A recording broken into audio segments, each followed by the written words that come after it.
പെട്ടെന്ന് വാ, പെട്ടെന്ന് നമ്മുടെ റൂമിലേക്ക്. വളരെ പെട്ടെന്ന് വാ.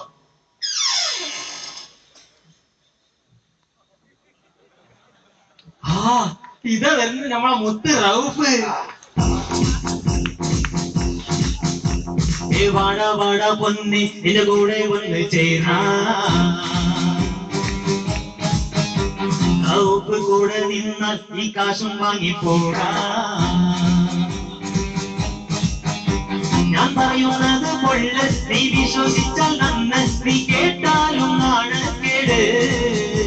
നീ കേട്ടാൽ എത്തും ഉറപ്പ്, ഈ വാക്കുകളോ സാമ്പ് എന്റെ മൊഴിയാദ്യം കേട്ട് നോക്ക്. നീ വേഗം അത് ചൊല്ലിക്കോട്.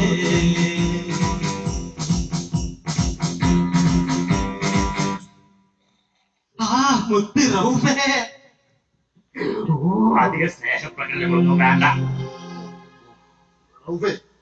കാര്യങ്ങൾ ഉഷാറായി പറയില്ലേ? നിങ്ങൾ തരുന്ന കാശിന്റെ കനമനുസരിച്ച് ഞാൻ തുന്റലോ വാക്കുന്നത്.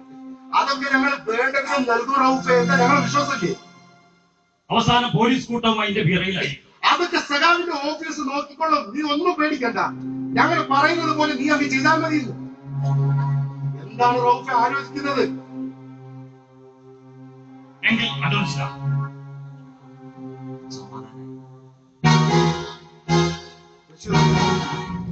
നിന്റെ കയ്യിലുണ്ട്, കൊടുത്തേക്ക്.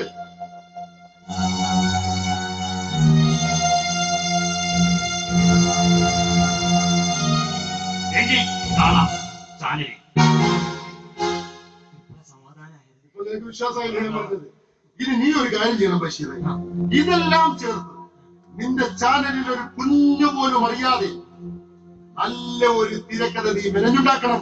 ആ കാര്യം ഞാൻ ഏറ്റു. എന്നാൽ ഓൾ ദ ബെസ്റ്റ് ബഷീറെ. ഇനി നമുക്ക് ചാനലിൽ കാണാം. ഈ കൂടെ നീക്കം മുൻകൂട്ടി തിരിച്ചറിഞ്ഞ കേരള രാഷ്ട്രീയത്തിലെ ചാണക്യൻ, ഇന്ത്യൻ യൂണിയൻ മുസ്ലിം ലീഗിന്റെ പടനായകൻ PK കുഞ്ഞാലിക്കുട്ടി സാഹിബ്, പടച്ച തമ്പുരാന്റെ മുമ്പിലല്ലാതെ തന്റെ ആദർശ രാഷ്ട്രീയ ജീവിതം ഒരു കുമതികളുടെ മുമ്പിൽ മടിയറ വെക്കില്ല എന്ന ദൃഢപ്രതിജ്ഞയോടെ പ്രകോപനങ്ങളിൽ തളരാതെ, ആരോപണങ്ങളിൽ പതറാതെ, 10,000-കണക്കിന് മുസ്ലിം ലീഗ് പ്രവർത്തകരുടെ ആവേശത്തിന്റെ അലകടലായി മാറിയ കേരള രാഷ്ട്രീയത്തിലെ ഭീഷ്മാചാര്യൻ PK കുഞ്ഞാലിക്കുട്ടി സാഹിബ് സധൈര്യം മലപ്പുറത്ത് പത്രക്കാരെ വിളിച്ചുകൂട്ടി കാര്യങ്ങൾ വെട്ടിത്തുറന്നു പറഞ്ഞു. ഇത് കേട്ട് റൌഫ് കൂട്ടരും തെരഞ്ഞെടുപ്പ് കാലത്ത് പൊട്ടിക്കാൻ വെച്ചിരുന്ന ആ ഉണ്ടയില്ലാവടി അവർക്ക് മുൻകൂട്ടി പൊട്ടിക്കേണ്ടി വന്നു. ഇത് കേട്ട് കേരള മുഖ്യൻ മിസ്റ്റർ അച്യുതാനന്ദൻ കേരള ചരിത്രത്തിൽ കേട്ടുകേൾവിയില്ലാത്തവണ്ണം നീതനും നികൃഷ്ടനും കിട്ടിയ കാശിന് പെറ്റ തള്ളയെ പോലും ഒറ്റുകൊടുക്കാൻ മടിക്കാത്ത നീചനും ക്രിമിനലും ഗുണ്ടാത്തലവനുമായ റൌഫിന്റെ കള്ളത്തരം കേട്ട് അന്ന് വമ്പത്തരത്തിൽ തിരുവനന്തപുരത്ത് വാർത്താ സമ്മേളനം നടത്താനെത്തി. വെളുക്കുമ്പം കുടിച്ചിട്ട് മസീലാകെ തീരുത്തിട്ട് ക്ലബിൽ വന്നവനെ കാണാമെന്ന കേട്ടപ്പോ കയറുമായി വന്നിട്ട് ദീപ് പറഞ്ഞില്ലേ, അച്ചോ ദീപ് പറഞ്ഞില്ലേ. വെളുക്കുമ്പം കുടിച്ചിട്ട് മസീലാകെ തീരുത്തിട്ട് ക്ലബിൽ വന്നവനെ കാണാമെന്ന കേട്ടപ്പോ കയറുമായി വന്നിട്ട് ദീപ് പറഞ്ഞില്ലേ, അച്ചോ ദീപ് പറഞ്ഞില്ലേ.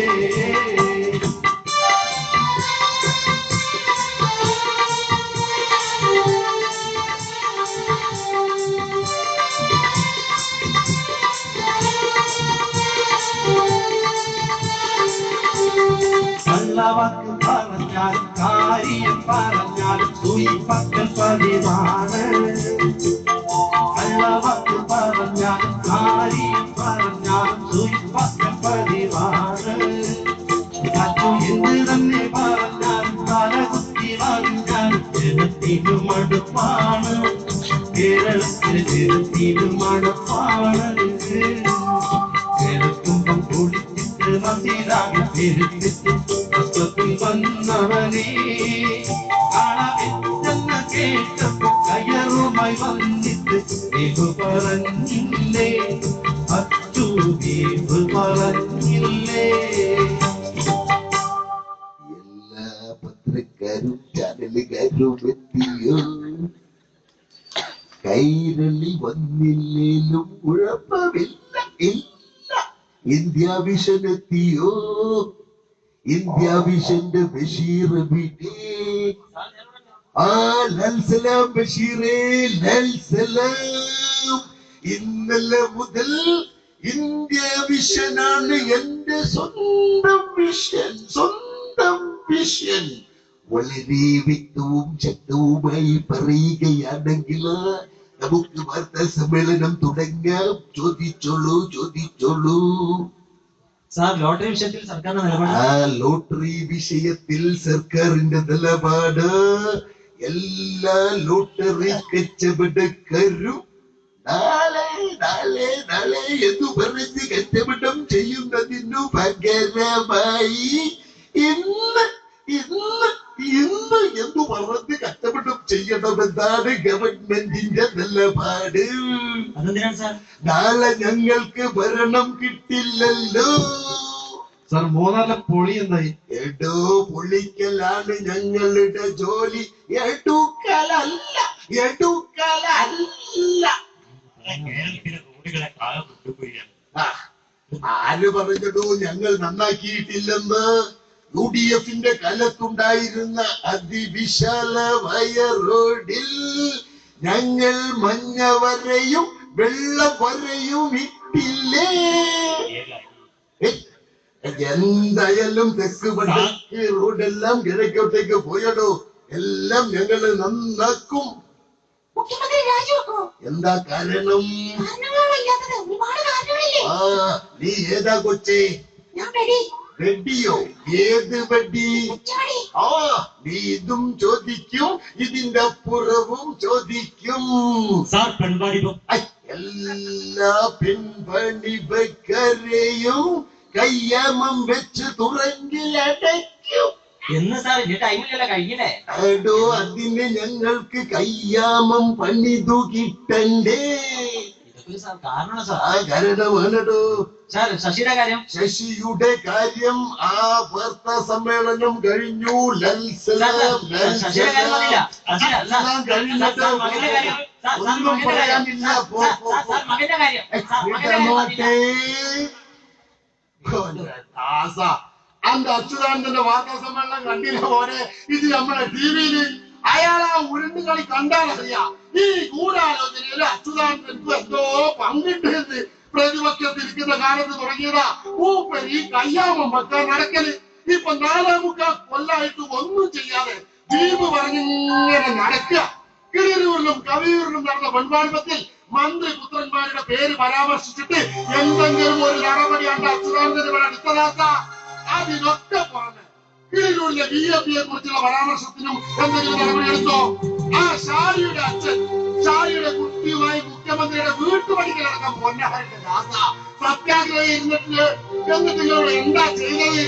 കേരളത്തിലെ പോലീസിനെ മൊത്തം നിയന്ത്രിക്കുന്നു ദ്വീപ് പറയുന്നത്.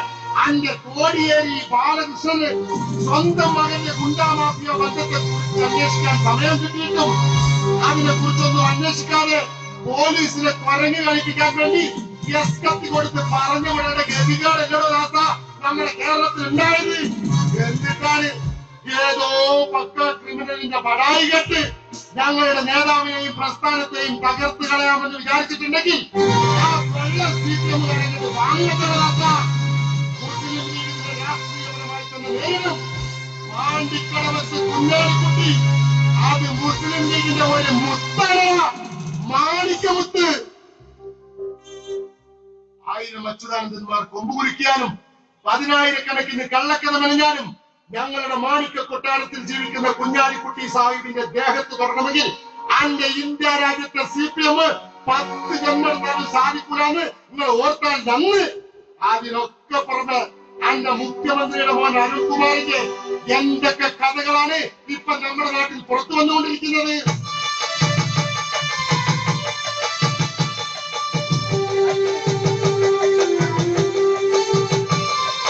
ചന്ദനത്തിൽ കാശടിച്ചൊരു മുഖ്യന്റെ മോന, ലോട്ടറിക്കാരുടെ കോടികൾ വീടുമാ മുഖ്യനും ഈ മോന. എതിയോ നാടിൻ വിധിയോ ഈ കേരളം കണ്ടതല്ലേ?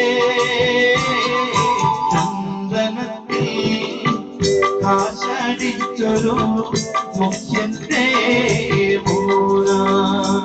അച്യുതാനന്ദൻ പ്രതിപക്ഷ നേതാവായിരിക്കുമ്പോൾ കേരളത്തിൽ ചന്ദ്ര കച്ചവടക്കാർക്കെതിരെ സമരവുമായി രംഗത്തെത്തി. അന്ന് എന്റെ അച്യുതാനന്ദനെ ഈ സമരത്തിൽ നിന്ന് പിന്തിരിപ്പിക്കാൻ വേണ്ടി അന്നത്തെ ചന്ദ്ര കച്ചവടക്കാരായ കാസർകോട്ടെ ഖാദർ, എറണാകുളത്തെ അഡ്വക്കേറ്റ് ഷെറിൻ മുഖാന്തരം അച്യുതാനന്ദന്റെ മകൻ അരുൺകുമാറിന് കൊടുത്ത ലക്ഷ്യങ്ങളുടെ വ്യക്തമായ രേഖകൾ ജയ് ഹിന്ദ് ടിവിയിൽ പ്രദർശിപ്പിച്ചപ്പോ എന്റെ അച്യുതാനന്ദൻ എന്താ പറഞ്ഞത്? എഴുതി തന്നാൽ അന്വേഷിക്കാൻ. ഇതിനൊക്കെ പുറമെ മോനെ അന്ന് വ്യക്തമായ രേഖകളുമായിട്ട് എഴുതി കൊടുത്തപ്പോ അന്റെ അച്യുതാനന്ദൻ അതിനെ കുറിച്ച് എന്തെങ്കിലും ഒരു നടപടി എടുത്തോ? അതിനൊക്കെ പുറമെ ചൂതാട്ടത്തിനും വ്യഭിചാരത്തിനും കുപ്രസിദ്ധി ആർജിച്ച മക്കാവ ദ്വീപിൽ അന്റെ അച്യുതാനന്ദന്റെ സഖാവിന്റെ മോൻ പോയത് എന്തിനാന്ന് അറിയോ ദാസാനിക്ക്?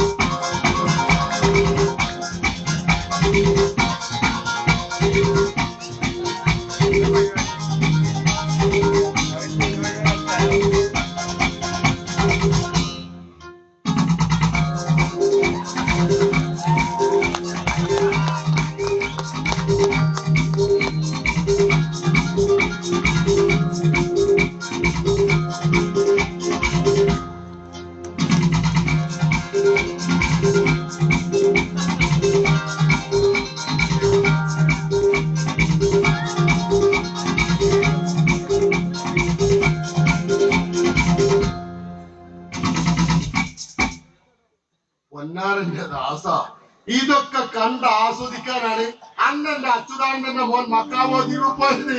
അല്ലാതെ പാർട്ടി ഉണ്ടാക്കാനും കുടുംബയോഗം വിളിക്കാനും ഇല്ല.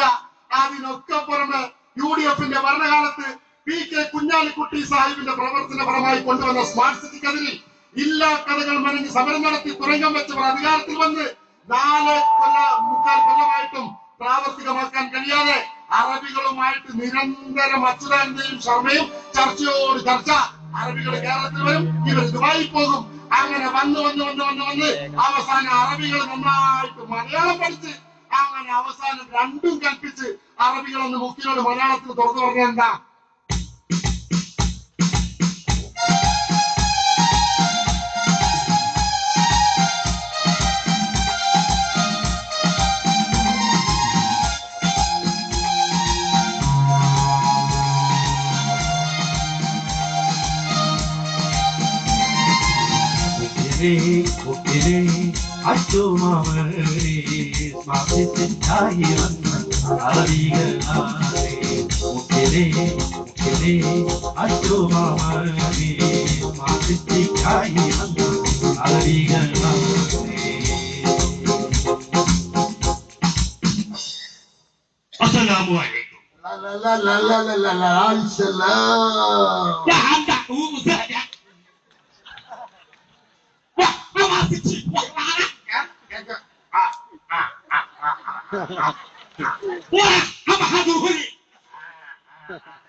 നിങ്ങൾ ഇങ്ങനെ റബിയിൽ പറഞ്ഞാൽ ഇതിനൊന്നും മറുപടി പറയാൻ എനിക്ക് സാധിക്കൂല. കേരളത്തിൽ സ്മാർട്ട് സിറ്റി ഭരണമെന്നാണ് ഞങ്ങളുടെ മന്ത്രിസഭയുടെ തീരുമാനം. അറബി അച്യുതാനന്ദന്റെയും മറുപടി കേട്ടതോടെ അറബികൾ വന്ന വഴിക്കോടി ഈ വിവരം അറിഞ്ഞ അരുൺകുമാർ അച്യുതാനന്ദനോട് തെറ്റിക്കാറി. അച്ഛാ, എന്ത് മണ്ടത്തരമാണ് ഈ കാണിച്ചു കൂട്ടുന്നത്? ഭരണം തീരാൻ ഇനി കുറച്ചു കാലമേ ഉള്ളൂ. സ്മാർട്ട് സിറ്റി കൊണ്ടുവരുമെന്ന് നമ്മുടെ വാക്കും കേട്ട് പല മുതലാളിമാരും അതിന്റെ പരിസര പ്രദേശങ്ങളിൽ നമുക്കുള്ള വിഹിതം തന്ന് ഭൂമികൾ വാങ്ങിക്കൂട്ടിയിട്ടുണ്ട്. അവരോടൊക്കെ ഇനി നമ്മൾ എന്ത് മറുപടി പറയും? നിങ്ങൾ ചർച്ച നടത്തുന്നു എന്നല്ലാതെ ഒന്നും ഇവിടെ നടപ്പിലാകുന്നില്ലല്ലോ. അവരൊക്കെ അച്ഛാ തന്ന വിഹിതം തിരിച്ചു ചോദിച്ചാൽ നമ്മൾ ആകെ കുഴയും. അതുകൊണ്ട് അച്ഛാ, ഇനി നിങ്ങൾ ആരും ചർച്ച നടത്തണ്ട. അറബികളുമായി നിരന്തരം ബന്ധം പുലർത്തുന്ന ഒരാളെ ഞാൻ ചർച്ചയ്ക്ക് വിടാം. അയാൾ പോയി കാര്യങ്ങളെല്ലാം ശരിയാക്കിക്കൊള്ളൂ. നിങ്ങൾ ആ മസലും പിടിച്ച് ഇവിടെ മിണ്ടാതിരുന്നാൽ മാത്രം മതി. ബാക്കി കാര്യങ്ങൾ ഞാനേറ്റു. നിങ്ങളെ ഭരണത്തിന്റെ ഒരു കാര്യം ഈ കണ്ട മന്ത്രിമാരെല്ലാരും ഉണ്ടായിട്ടും കേരളത്തിലെ ഏറ്റവും വലിയ പാർട്ടിയാണെന്ന് ഊറ്റം കൊണ്ടിട്ടും നമ്മുടെ ഈ കൊച്ചു കേരളത്തിൽ ഒരു പദ്ധതി കൊണ്ടുവരാൻ ഒരു വ്യവസായി വേണ്ടി വന്നില്ല മോനെ. വേറെ വല്ല പണിക്കും പോയി കൂടെ അന്റെ സഖാക്കന്മാർക്ക്.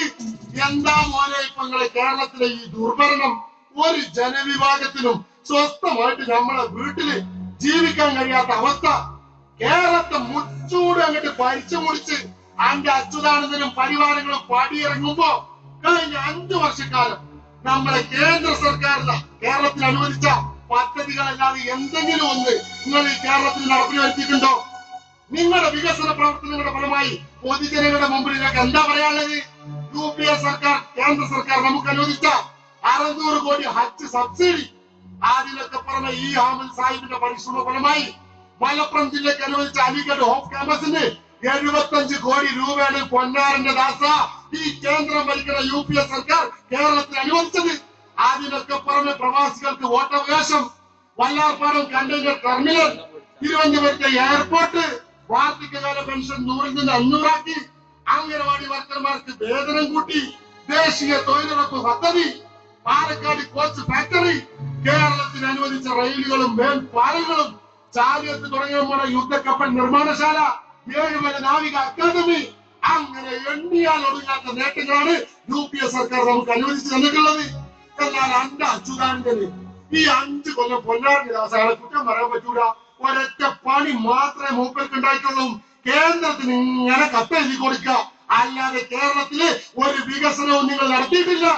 പൊതുജനങ്ങളുടെ ആവലാതികളും പരാതിയും കേൾക്കാതെ തമ്മിൽ തല്ലും കുതികാൽവെട്ടും അഴിമതിയും കൈമുതലാക്കിയ ഇടത് ഗവൺമെന്റിന്റെ ദുർഭരണത്തിനെതിരെ പ്രതികരിക്കാൻ ഈ നാട്ടിലെ മുഴുവൻ ജനങ്ങളും UDFന്റെ പടയൊരുക്കത്തിൽ പങ്കാളികളാവണമെന്നും ഈ വരുന്ന നിയമസഭാ തെരഞ്ഞെടുപ്പിൽ പെരിന്തൽമണ്ണ മണ്ഡലത്തിൽ നിന്ന് മത്സരിക്കുന്ന മഞ്ഞളാംകുഴി അലി സാഹിബിന് കോടിയടയാളത്തിൽ വോട്ടുകൾ നൽകി വിജയിപ്പിക്കണമെന്നും അഭ്യർത്ഥിച്ചുകൊണ്ട് ഈ കലാപ്രസംഗം തൽക്കാലം ഇവിടെ ഞങ്ങൾ അവസാനിപ്പിക്കുന്നു.